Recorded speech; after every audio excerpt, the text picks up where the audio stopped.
Өлкөнү санариптештирүү Кыргыз Республикасынын президенти Садыр Жапаровдун жүргүзүп жаткан мамлекеттик саясатынын артыкчылыктуу багыттарынын бири. 2024-жылы өлкө тарыхында биринчи жолу 3500 чакырымдан ашуун жаңы байланыш линиялары курулуп бүттү. Бул пландаштырылган курулуш көлөмүнөн 17%га көп болду. Бул жетишкендик санариптик өнүктүрүү министрлигинин, Кыргыз Телеком ачык акционердик коомунун жана бардык өнөктөштөрдүн биргелешкен ишинин натыйжасында мүмкүн болду. Мындан тышкары 1432 социалдык объектини интернетке туташтыруу боюнча план 100%га аткарылды. Алыскы аймактарды интернет байланышы менен камсыздоо, аймактардагы инфраструктураны өнүктүрүүгө өбөлгө түзүп, натыйжада шаар менен айылдын ортосундагы технологияларга жеткиликтүүлүк боюнча ажырымды азайтат. Мурда ар бир мамлекеттик мекеме өзүнүн серверлерин сатып алып, бул бөлүнүп жарылууга, кошумча чыгымдарга жана башкаруунун татаалдаштыруусуна алып келчү. Эми G-Cloud долбоорун ишке ашыруунун алкагында Кыргызстан тарыхында биринчи жолу маалыматтарды сактоо процесси толугу менен бириктирилет. G-Cloud бул бардык мамлекеттик органдардын маалыматтарын бирдиктүү платформада сактоо жана иштетүү үчүн түзүлгөн борборлоштурулган мамлекеттик булут борбору болуп саналат. Бул долбоор биздин республиканын санариптештирүү тармагын жаңы деңгээлге чыгышына түрткү берет. Мамлекеттик кызматтарды санариптештирүүнүн жана санариптик мамлекетти мындан ары өнүктүрүүнүн негизин түзгөн заманбап инфратүзүмдү жаратат. 2024-жылы жаңы 7 калкты тейлөө борборлору ачылды. Учурда өлкө боюнча 37 заманбап калкты тейлөө борборлору иштейт. Санариптик өнүктүрүү министрлиги мамлекеттик процесстердеги бюрократияны азайтуу боюнча ийгиликтүү иш алып барууда. Анын ачык мисалдарынын бири болуп, мамлекеттик органдар жана банк тарабынан сурамдар боюнча калкты тейлөө борборлорунда сон маалым каттарды берүү кыскарды. Бул динамика санариптештирүүнүн натыйжалуулугун далилдейт. Мамлекеттик органдар эми маалыматтарды бири-бири менен түз алмашат. Ал эми жарандар ашыкча маалыматтарды берүүнүн зарылдыгы жок эле кызматтарды тезирээк ала башташты. Министрликтин мамлекеттик органдар менен маалыматтарга болгон сурамдарды кыскартуу боюнча иши улантылат. 2024-жылы жарандар үчүн түндүк мобилдик тиркемеси аркылуу 171 кызмат көрсөтүү жеткиликтүү болду. Анын ичинен 33 жаңы санариптештирилген онлайн кызматтар. Анын ичинде төрөлгөндүгү тууралуу күбөлүк алуу, маалымат алуу, кыймылсыз мүлк жана транспорт каражаттарын кайра каттоо сыяктуу кызматтар кирет. Бир нече жыл ичинде жарандар мамлекеттик кызмат көрсөтүү порталы аркылуу 22 миллион маалымат алышкан. Анын ичинен 16 миллиону 2024-жылы гана алынган. Бул мамлекетке жана жарандарга 2024-жылы 17,6 миллион саат жана 1,3 миллиард сом үнөмдөөгө мүмкүндүк берди. 2024-жылы түндүк мобилдик тиркемесинде менин КТБ-м бөлүмү ишке киргизилди. Эми жарандар калкты тейлөө борборлоруна барбастан, аралыктан эле негизги кызматтарын онлайн ала алышат.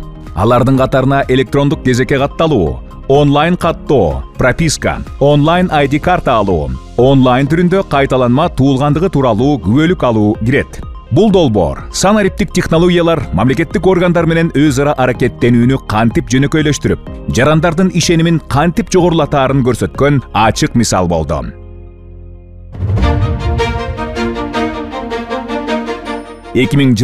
жылы сентябрь айында булуттук электрондук кол тамганы кайсы жерде болбосун 5 мүнөттүн ичинде алуу мүмкүнчүлүгү пайда болду. Натыйжада 2024-жылы 2,5 миллион жаран күнүмдүк жашоосунда электрондук кол тамганы активдүү колдоно башташты. Булуттук электрондук кол тамга бардык санариптик кызматтарга жетүү мүмкүнчүлүгүн ачып, аларды ыңгайлуу жана коопсуз кылат. Мамлекеттик органдар менен биргелешкен долбоорлор кызматташууну чыңдап, санариптик инфратүзүмдү мындан ары өнүктүрүүнүн негизин түзөт. 2024-жылдын июнь айынан баштап ар бир жаңы төрөлгөн баланы 100% автоматтык түрдө каттоо долбоору ишке киргизилди. Бул санариптик өнүктүрүү министрлигинин демилгеси жана саламаттык сактоо министрлиги менен эмгек жана социалдык коргоо министрлигинин активдүү колдоосу аркылуу мүмкүн болду. Эми төрөтүүлөрүнөн маалымат калкты тейлөө борборлоруна түз жеткирилет. Эгерде ата-энелер 60 күндүн ичинде баланын күбөлүгү үчүн кайрылбаса, социалдык кызматкерлер үй бүлөлөргө өздөрү барып каттоого жардам беришет. Ишке киргизилгенден бери башында документи жок болгон 1388 баланын ичинен 993 бала каттоодон өттү. Калган 395 бала боюнча активдүү иштер жүргүзүлүп жатат. Долбоор Бириккен Улуттар Уюмунун SDG Digital Game Changers сынагында таанылып, 1180 арыздын ичинен алдыңкы 20 долбоордун катарына кирип, тынчтык категориясында сап башын ээлеп, муну менен Польша, Катар, Сауд Аравиясы жана Бразилиянын демилгелеринен алдыга озуп чыкты. Мамлекеттик органдар менен биргелешкен иштин дагы бир мисалы. Мамлекеттик кадр кызматы менен биргеликте пилоттук режимде санарип эмгек китепчесин ишке киргизүү болду. Бул кадрдык эсепке алууну жөнөкөйлөтүп, иш берүүчүлөр жана кызматкерлер үчүн процессти ыңгайлуу кылат. БШК менен биргеликте шайлоолордун ачыктыгын камсыз кылган жаңы мүмкүнчүлүктөрдү ачкан электрондук шайлоочу долбоору ишке киргизилди.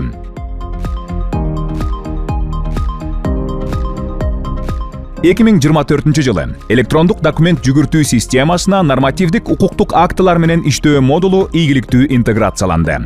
Бул мыйзам чыгаруу ишин автоматташтыруунун маанилүү кадамы болду. 2024 жылы система аркылуу 18 миллион документ өттү. Бул өткөн жылга салыштырмалуу 20%га көп. Бул ишке ашырылган чечимдердин натыйжалуулугун тастыктайт. Ченемдик укуктук актынын долбооруна биринчи жолу толугу менен санарип түрүндө кол коюлду. 2024 жылы санариптик кодекс иштелип чыкты. Бул КМШ аймагында бул түрдөгү биринчи жолу түзүлгөн документ болуп, санариптик экономика үчүн бирдиктүү эрежелерди аныктайт. Санариптик кодекс мамлекет жарандар жана бизнес ортосундагы өз ара аракеттенүүнү жөнөкөйлөтөт. Санариптик технологияларды колдонуучулардын укуктарын коргойт. Инновацияларды ишке ашырууну колдойт. Кыргыз Республикасынын президентинин тапшырмасы боюнча 2024 жылдын июль айынан сентябрь айына чейин министрлик калкты тейлөө борборлору аркылуу 100 миңге жакын ID картаны акысыз берүү боюнча улуттук кампаниясын ийгиликтүү өткөрдү. Бул ири демилге, айрыкча алыскы аймактардын жашоочулары үчүн документтердин жана санариптик кызматтардын жеткиликтүүлүгүн жогорулатты. Негизи бекер берген мага аябай жагып атат. Рахмат. Мен бул эмени Инстаграмдан көрүп, бул жакка келип атам. Рахмат, бирок аябай сонун болуп атат. Уже готова. Я уже сдала документы. Я рада. Я пришла менять паспорт. Так очень быстро получилось. И девочки так обслуживают прям вежливо. Я рада. И все приходите, меняйте. Вот паспорт. Получите новый. 700 түрдүү документ үчүн кагаз жүзүндөгү документ жүгүртүүнү жоюу Кыргызстанда мамлекеттик башкарууну санариптештирүүнүн эң маанилүү кадамдарынын бири болду. Жаңы типтүү башкаруучу документтердин тизмесин иштеп чыгуу жана кабыл алуунун аркасында бюрократия кыскарып, документтерди кагаз түрүндө сактоонун зарылдыгы жок болду.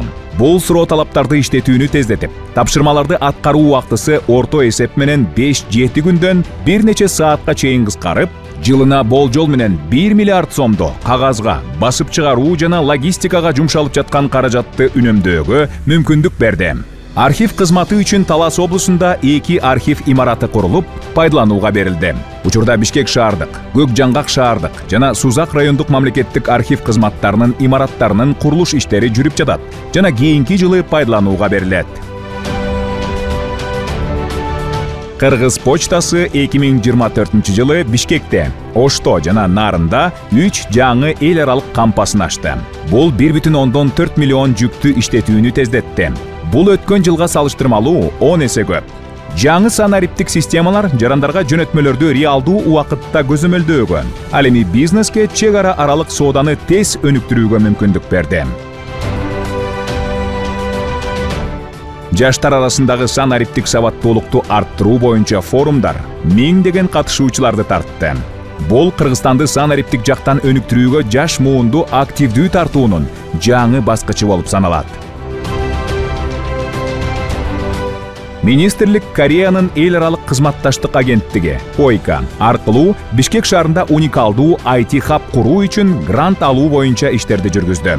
Министрлик 14 миллион доллар бөлүү тууралуу алдын ала макулдук алгандыгын кубаныч менен кабарлайт. Бул Корея менен Кыргызстандын 20 жылдан ашык кызматташуу тарыхындагы эң масштабтуу долбоор болуп саналат. Кыргызстан инновациялык технологиялар жана жасалма интеллект боюнча талкуу өткөрүүчү аянтчыга айланды. Биз менен болгонуңуздар үчүн ыраазычылык билдирем. Кыргыз Республикасынын санариптик өнүктүрүү министрлигинин кийинки иш-чараларында жолугушканча. Өлкө Бириккен Улуттар уюмунун алдындагы СКТО комитетине төрага болуп шайланды. Бул кадыр барктуу эл аралык уюмга мурун мүчө да болбогон Кыргызстан дароо төрагалык вазифасын алуусу дүйнөлүк коомчулуктун өлкөнүн санариптик жетишкендиктерин жогору баалагандыгын далилдейт. Санариптик трансформация бул жөн гана технологияларды киргизүү эмес, ал элибиздин келечегин жакшыртуу жолу. Кыргызстан жарандарга багытталган санариптик мамлекетти куруу үчүн күжүрмөн тартипте иш алып барууда. 2025-жыл санариптештирүү жылы. Ал эми Бишкек санариптик борбор катары жарыяланды. Санариптештирүү ар бир адам үчүн келечек бүгүндөн башталат.